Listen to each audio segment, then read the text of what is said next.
সিনেমাতে দেখা একটি সাধারণ দৃশ্য।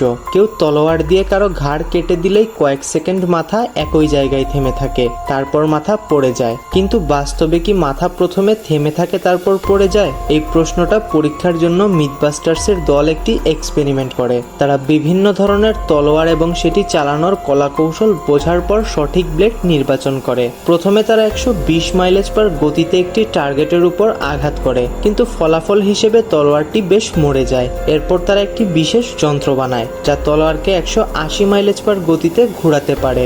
মানুষের ঘাড়ের বাস্তব অনুভূতি তৈরি করার জন্য তারা ব্যালিস্টিক জেল ব্যবহার করে এবং জেলের ভেতরে কাঠ রাখে যাতে সেটা গলার হাড় হিসেবে কাজ করে। তলোয়ার জেলকে সহজে কেটে দিলেও কাঠে পৌঁছে গিয়েই থেমে যায়। তারপর তারা গতি আরো বাড়ানোর সিদ্ধান্ত নেয়। তলোয়ারটিকে রকেট স্লেটে লাগিয়ে চালালে ফলাফল আসে আরো অবাক করার মতো।